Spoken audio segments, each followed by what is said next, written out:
श्री राम दोस्तों, कैकेयी कोप भवन में जानिए। राम के राज तिलक का सुसमाचार अयोध्या के घर घर में पहुंच गया। पूरी नगरी में प्रसन्नता की लहर फैल गई। घर घर में मंगल गीत गाए जाने लगे। स्त्रियां मधुर स्वर में रात भर मंगल गान करती रही। सूर्य उदय होने पर नागरवासी अपने अपने घरों को ध्वजा, पताका, बंदरवाड़ आदि से सजाने लगे। हाट बाजारों को भांति भांति से सुगंधित और रंग बिरंगे पुष्पों से सजाया गया। गवैये, नट, नर्तक आदि अपने आश्चर्यजनक करतब दिखाकर नगरवासियों का मनोरंजन करने लगे। स्थान स्थान में कंदली स्तंभों के द्वार बनाए गए। ऐसा प्रतीत होने लगा कि अयोध्या नगरी नववधू के समान श्रृंगार कर राम के रूप में वर के आगमन की प्रतीक्षा कर रही है। किंतु राम के राज तिलक का समाचार सुनकर नगर की इस अद्भुत श्रृंगार को देखकर रानी कैकेयी की प्रिय दासी मंथरा के हृदय को असहनीय घातक लगा। वह सोचने लगी कि यदि कौशल्या का पुत्र राजा बन जाएगा तो कौशल्या को राजमाता का पद प्राप्त हो जाएगा और कौशल्या की स्थिति अन्य रानियों की स्थिति से श्रेष्ठ हो जाएगी। ऐसी स्थिति में उसकी दासियां भी समय को मुझसे श्रेष्ठ समझने लगेगी। वर्तमान में कैकेयी राजा की सर्वाधिक प्रिय रानी है और इसी कारण से महारानी कैकेयी का ही राजमहल पर शासन चलता है।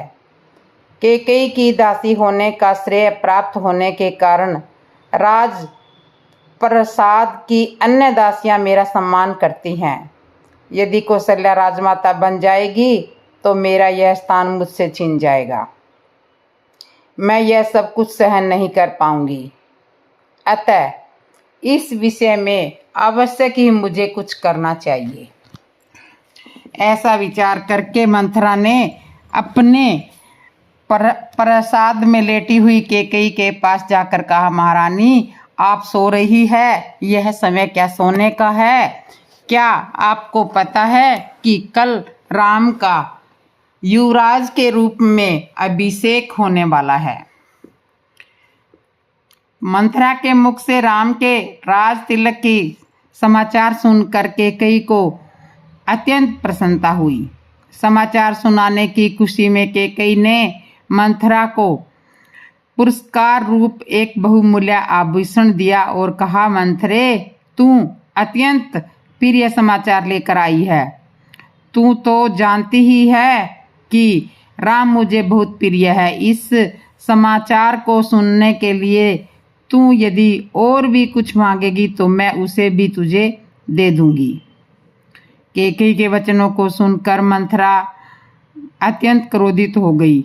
उसका तन बदन जल भून गया। पुरस्कार में दिए हुए आभूषण को फेंकते हुए वो बोली, महारानी, आप बहुत नासमझ हैं। स्मरण रखिए कि सोत का बेटा शत्रु जैसा होता है। राम का अभिषेक होने पर कौशल्या को राजमाता का पद मिल जाएगा और आपकी पदवी उसकी दासी के जैसी हो जाएगी। आपका पुत्र भरत भी राम का दास हो जाएगा। भरत के दास हो जाने पर आपकी बहू को भी एक दासी की ही पदवी मिलेगी। यह सुनकर कैकेयी ने कहा, मंथरा, राम महाराज के श्रेष्ठ पुत्र हैं और प्रजा में अत्यंत लोकप्रिय है। अपने सद्गुणों के कारण वे सभी भाइयों से श्रेष्ठ भी हैं।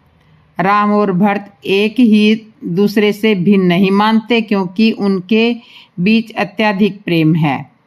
राम अपने सभी भाइयों को अपने ही समान समझते हैं। इसलिए राम को राज्य मिलना भरत को राज्य मिलने के जैसा ही है। यह सब सुनकर मंथरा और भी दुखी हो गई। वह बोली, किंतु महारानी, आप यह नहीं समझ रही कि राम के बाद राम के पुत्र को ही अयोध्या का राज्य सिंहासन प्राप्त होगा तथा भरत को राज परंपरा से अलग होना पड़ जाएगा। यह भी हो सकता है कि राज्य मिल जाने पर राम भरत को राज्य से निकाल दे या यमलोक भी भेज दे। अपने पुत्र की अनिष्ट की आशंका की बात सुनकर कैकेयी का हृदय विचलित हो उठा। उसने मंथरा से कहा, ऐसी स्थिति में मुझे क्या करना चाहिए? तब मंथरा ने उत्तर दिया, आपको स्मरण है कि एक बार देवासुर संग्राम के समय महाराज दशरथ आपको साथ लेकर युद्ध में इंद्र की सहायता करने के लिए गए थे। उस युद्ध में असुरों के अस्त्र शस्त्रों से महाराज दशरथ का शरीर झज्झर हो गया था और वे मूर्छित हो गए थे। उस समय सारथी बनकर आपने उनकी रक्षा की थी। आपकी उस सेवा के बदले में उन्होंने आपको 2 वरदान प्रदान किए थे, जिसे कि आपने आज तक नहीं मांगा है। अब आप 1 वर्ष से भरत का राज्याभिषेक और दूसरे वर्ष से राम के लिए 14 वर्ष का वनवास मांगकर अपना मनोरथ सिद्ध कर लीजिए। शीघ्र आप मलिन वस्त्र धारण कर कोप भवन में चले जाइए। महाराज आपको बहुत अधिक चाहते हैं, इसलिए वे आवश्यक ही आपको मनाने का प्रयत्न करेंगे और आपके द्वारा मांगने पर उन दोनों वरों को देने के लिए तैयार हो जाएंगे। लेकिन याद रहे कि वर मांगने से पहले उनसे वचन आवश्यक ले लीजिए, जिससे कि वे उन वचनों को देने के लिए बांधे हो जाए। मंथरा के कथन के अनुसार कैकेयी कोप भवन में जाकर के लेट जाती है। उत्साहित महाराज ने शीघ्र राज्य कार्यों को संपन्न किया और राम के राज तिलक का शुभ समाचार सुनाने के लिए अपनी सबसे प्रिय रानी कैकेयी के प्रासाद में गए। कैकेयी को अपने महल में न पाकर राजा दशरथ ने उसके विषय में एक दासी से पूछा। दासी से ज्ञात हुआ कि वह रुष्ट होकर महारानी कैकेयी कोप भवन में गई है। महाराज चिंतित हो गए। उन्होंने कोप भवन में जाकर देखा कि उनकी प्राण प्रिय मलिन वस्त्र धारण किए, केस बिखर आए, भूमि पर अस्त व्यस्त पड़ी है। उनकी इस अवस्था को देखकर आश्चर्यचकित राजा ने कहा, प्राणेश्वरी, मुझसे ऐसा क्या अनिष्ट हुआ है कि क्रोध होकर तुम कोप भवन में आई हो? यदि तुम किसी बात से दुखी हो तो मुझे बताओ, मैं तुम्हारे कष्ट का निवारण अवश्य करूँगा। महाराज के इस प्रकार मनोहार करने पर कैकेयी बोली, प्राणनाथ, मेरी एक अभिलाषा है, किंतु यदि आप मुझे उसे पूरी करने की सख्त पूर्वक प्रतिज्ञा करेंगे तभी मैं आपको अपनी अभिलाषा के विषय में बताऊंगी। महाराज दशरथ ने मुस्कुराते हुए कहा, केवल इतनी सी बात के लिए तुम कोप भवन में चली आई हो? मुझे बताओ तुम्हारी क्या इच्छा है, मैं तत्काल उसे पूरा करता हूँ। इस पर कैकेयी बोली, महाराज, पहले आप सौगंध लीजिए कि आप मेरी अभिलाषा आवश्यक पूरी करेंगे। इस पर राजा दशरथ ने कहा, हे प्राण प्रिय, इस संसार में मुझे राम से अधिक प्रिय और कोई नहीं है। मैं राम जी की सौगंध खा करके वचन देता हूँ कि तुम्हारी जो भी मनोकामना होगी उसे मैं तत्काल पूरी करूँगा। महाराज सौगंध लेने से आश्वस्त हो जाने पर कैकेयी बोली, आपको स्मरण होगा कि देवासुर संग्राम के समय आपके मूर्छित हो जाने पर मैंने आपकी रक्षा की थी और प्रसन्न होकर आपने मुझे 2 वर देने की प्रतिज्ञा की थी। उन दोनों वरों को मैं आज मांगना चाहती हूँ। पहला वर तो मुझे यह दे दे कि आप राम के स्थान पर मेरे पुत्र भरत का राज तिलक करें, और दूसरा वर मैं यह मांगती हूँ कि राम को 14 वर्ष वनवास जाने के लिए आज्ञा दे। मेरी इच्छा है कि आज ही राम वलकल पहनकर नगरवासियों की भांति वन के लिए प्रस्थान करें। अब आप अपनी प्रतिज्ञा पूरी करें, क्योंकि आप सूर्यवंशी है और सूर्यवंश में अपनी प्रतिज्ञा का पालन प्राणों की बलि देकर भी किया जाता है। केकई के इन वचनों को सुनकर राजा दशरथ का हृदय चूर चूर हो गया। उन्हें असह्य पीड़ा हुई और वे मूर्छित होकर गिर पड़े। कुछ समय काल जब उनकी मूर्छा भंग हुई तो वे क्रोध और वेदना से कांपते हुए बोले, हे कुल घातनी, न जाने मुझसे ऐसा कौन सा अपराध हुआ है जिसका तूने इतना भयंकर प्रतिशोध लिया है। पतिते नीच, राम तो तुझ पर कौशल्या से भी अधिक श्रद्धा रखता है और फिर भी तू उसका जीवन नष्ट करने के लिए कटिबद्ध हो गई है। प्रजा को अत्यंत प्रिय राम को बिना किसी अपराध के मैं भला कैसे निर्वासित कर सकता हूँ। तू अच्छी तरह से जानती है कि मैं अपने प्राण त्याग सकता हूँ, किंतु राम का वियोग नहीं सह सकता। मैं तुझसे विनती करता हूँ कि राम के वनवास की बात के बदले तू कुछ और मांग ले। मैं तुझे विश्वास दिलाता हूँ कि मैं तेरी मांग आवश्यक पूरी करूँगा। महाराज दशरथ के इन 3 वचनों को सुनकर केकई तनिक भी द्रवित नहीं हुई। वह बोली, राजन, ऐसा कहकर आप अपने वचन से हट रहे हैं। यह आपको शोभा नहीं देता। आप सूर्यवंशी है, अपनी प्रतिज्ञा पूरी कीजिए। प्रतिज्ञा से हटकर समय को और सूर्यवंश को कलंकित मत कीजिए। आपके द्वारा अपना वचन नहीं निभाए जाने पर मैं तत्काल आपके सम्मुख ही विष पीकर अपने प्राण त्याग दूंगी। यदि ऐसा हुआ तो आप प्रतिज्ञा भंग करने के साथ ही साथ स्त्री हत्या के भी दोषी हो जाएंगे। अतः उचित यही है कि आप अपनी प्रतिज्ञा पूरी करें। राजा दशरथ बार बार मूर्छित होते रहे और मूर्छा समाप्त होने पर कातर भाव से केकई को मनाने का प्रयत्न करते हैं। इस प्रकार पूरी रात बीत जाती है। अंबर में उषा की ललिमा फैलने लगी, जिसे देखकर केकई ने उग्र रूप धारण कर लिया और कहा, राजन, आप व्यर्थ ही समय व्यतीत कर रहे हैं। उचित यही है कि आप तत्काल राम को वन जाने की आज्ञा दे दीजिए और भरत के लिए राज तिलक की घोषणा करवाइए। सूर्य उदय हो जाने पर गुरु वशिष्ठ मंत्रियों के साथ राजप्रसाद के द्वार पर पहुंचे और महामंत्री सुमंत को महाराज के पास जाकर अपने आगमन की सूचना देने के लिए कहा। केकई और दशरथ के संवाद से अनजान सुमंत ने महाराज के पास जाकर कहा, हे राजा अधिराज, रात्रि का समय समाप्त हो चुका है और गुरु वशिष्ठ का आगमन भी हो चुका है। अतः आप शय्या त्याग कर गुरु वशिष्ठ जी के पास चलिए। सुमंत के इन वचनों को सुनकर महाराज दशरथ को पुनः असह्य वेदना का अनुभव हुआ तथा वे फिर से मूर्छित हो गए। उनके इस प्रकार मूर्छित होने पर कुटिल केकई बोली, हे महामंत्री, अपने प्रिय पुत्र के राज्य अभिषेक के उल्लास के कारण महाराज रात भर सो नहीं सके हैं। उन्हें अभी अभी भी निद्रा आई है। महाराज निद्रा से जागते ही राम को कुछ आवश्यक निर्देश देना चाहते हैं। तुम शीघ्र जाकर राम को यहीं बुला लाओ। केकई के आदेश अनुसार सुमंत रामचंद्र को उनके महल में बुलाकर लाए। राम ने अपने पिता दशरथ और माता केकई के चरण स्पर्श किए। राम को देखकर महाराज ने एक दीर्घ श्वास और केवल हे राम कहा, फिर अत्यधिक निराश होने के कारण चुप हो गई। उनके नेत्रों में आंसू भर आए। विनर स्वर में राम ने केकई से पूछा, माता, पिताजी की ऐसी दशा का क्या कारण है? कहीं वे मुझसे अप्रसन्न तो नहीं है? यदि वे मुझसे अप्रसन्न है तो मेरा क्षीण मात्र भी जीना व्यर्थ है।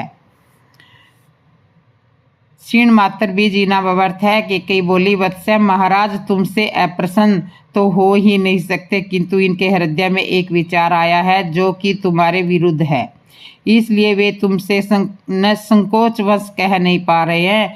देवासुर संग्राम के समय इन्होंने मुझसे 2 वर देने का वचन दिया था। अवसर पाकर आज मैंने इनसे वे 2 वर मांग लिए हैं। अब तुम्हारे पिता को अपनी प्रतिज्ञा का निर्वाह करने के लिए तुम्हारी सहायता की आवश्यकता है।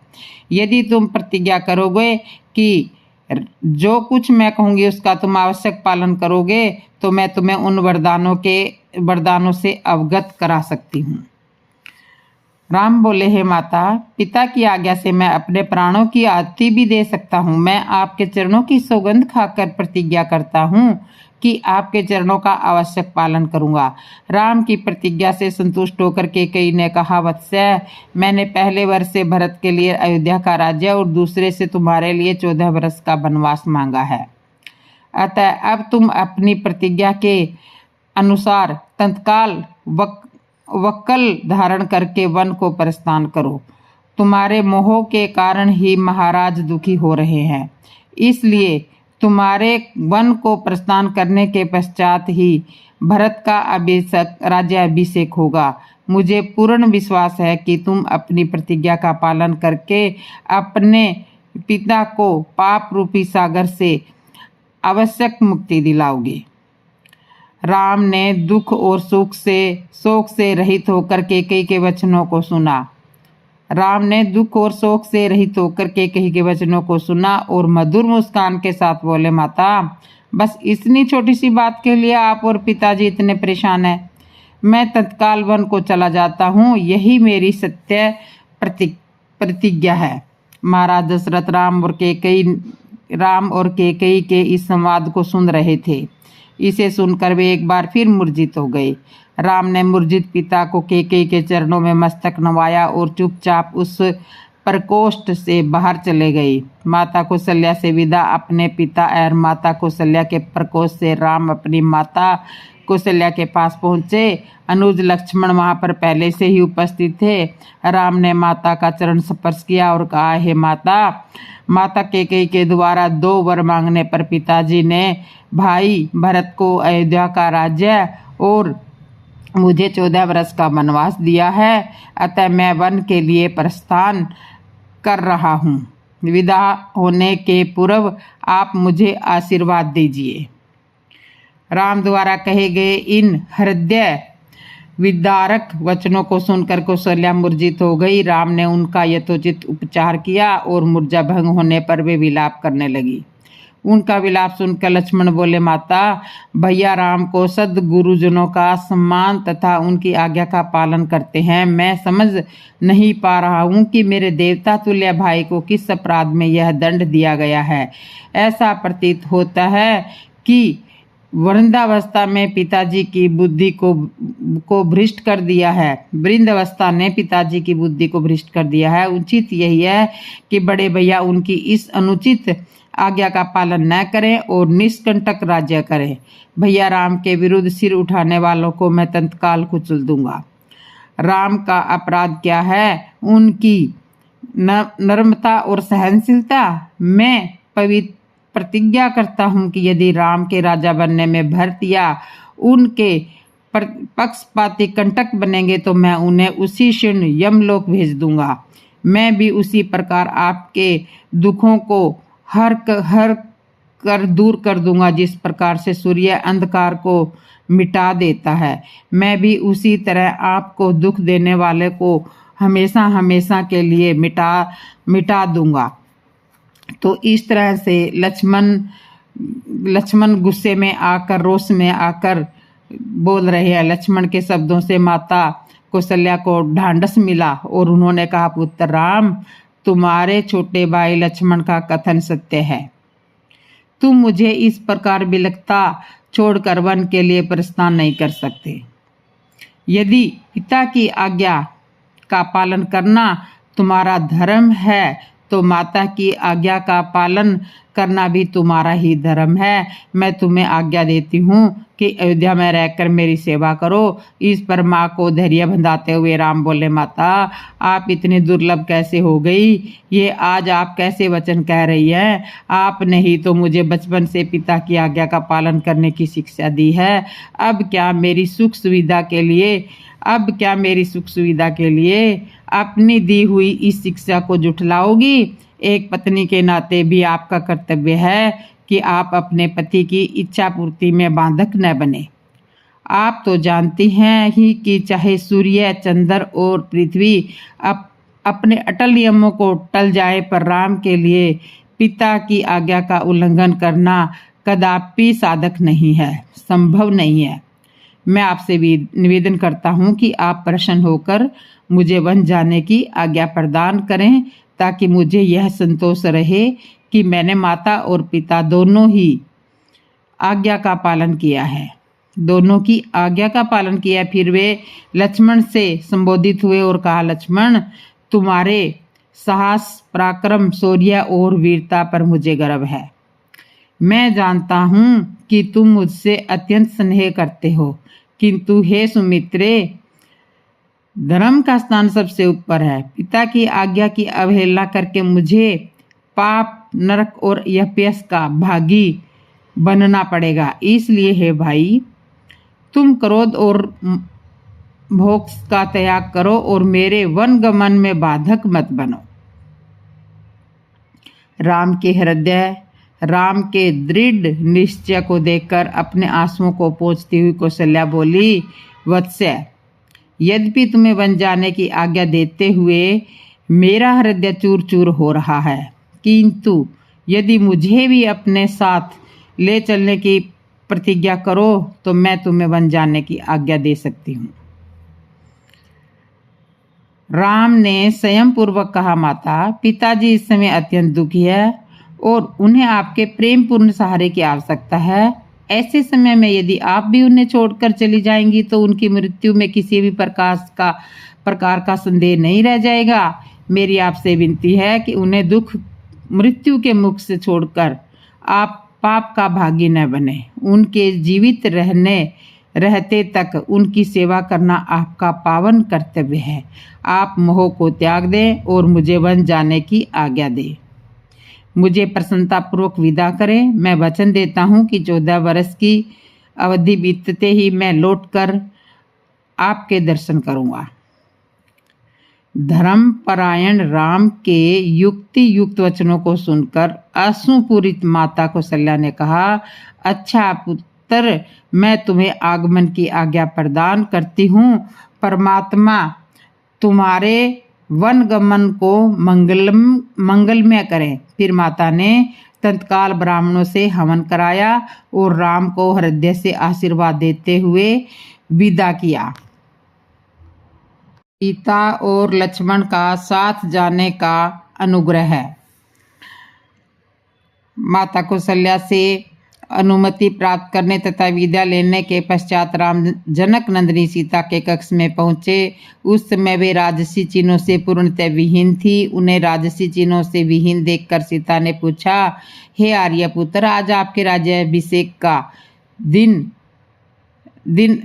पर ही आप राजसी चिन्हों से विहीन क्यों हैं? राम ने गंभीर किंतु शांत वाणी से सीता को समस्त घटनाओं विषयों के बारे में बताया और कहा, ये प्रिय, मैं तुमसे विदा मांगने आया हूँ, क्योंकि मैं तत्काल ही वक्लक धारण करके वन के लिए प्रस्थान करना चाहता हूँ। चाहता हूँ कि मेरे जाने के बाद तुम अपने मृदु स्वभाव तथा सेवा सास ससुर से माता पिता और भरत सहित समस्त परिजनों को प्रसन्न और संतुष्ट रखना। अब तक तुम मेरी प्रत्येक बात श्रद्धापूर्वक मानती आई है और मुझे विश्वास है कि आगे भी मेरी इच्छा अनुसार तुम यहाँ रहकर अपने कर्तव्य का पालन करोगी। सीता बोली, प्राणनाथ, शास्त्र बताते हैं कि पत्नी अर्धांगिनी होती है। यदि आपको वनवास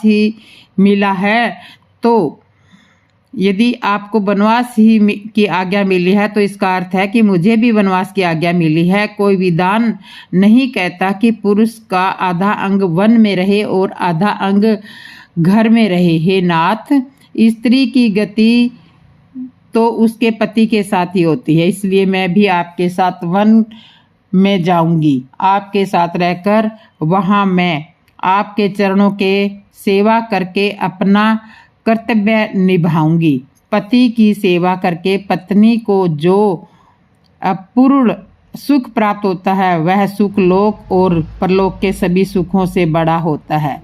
पत्नी के लिए पति की परमेश्वर सेवा है। यदि आप कंदमूल फल आदि से अपनी उदर पूर्ति करेंगे तो मैं भी अपनी सेवा वैसे ही शांत करूंगी। आपसे अलग होकर सरोग का सुख वैभव मैं भी स्वीकार नहीं कर सकती। यदि आप मेरी इस विनय प्रार्थना की उपेक्षा करेंगे तो मुझे अयोध्या में छोड़कर जाएंगे तो आपके वन गमन के पश्चात प्रस्थान करते ही मैं अपना प्राण त्याग दूंगी। यही मेरी प्रतिज्ञा है।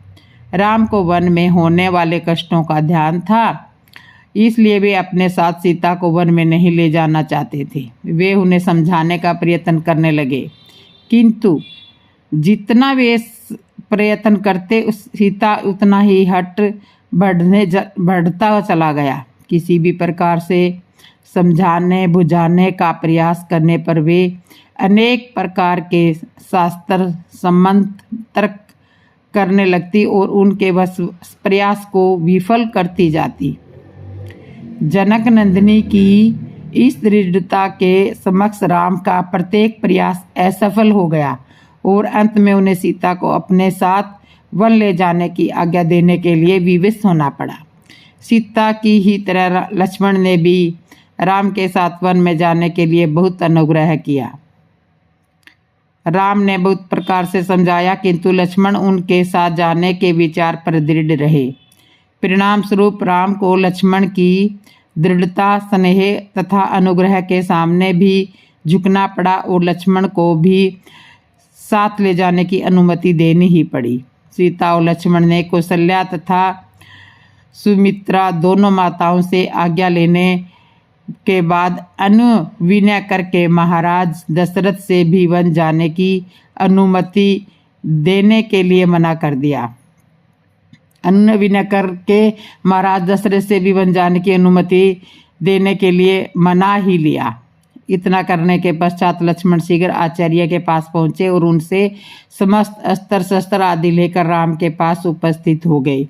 लक्ष्मण के आने पर राम ने कहा, हे सुमित्रे, वन के लिए प्रस्थान करने के पूर्व मैं अपनी संपूर्ण संपत्ति ब्राह्मणों, दास दासियों तथा याचकों में वितरित करना चाहता हूँ। इसलिए तुम गुरु वशिष्ठ के ज्येष्ठ पुत्र को बुला लाओ। बड़े भाई राम की आज्ञा अनुसार लक्ष्मण गुरु वशिष्ठ के पुत्र सुयश को अपने साथ ले आए।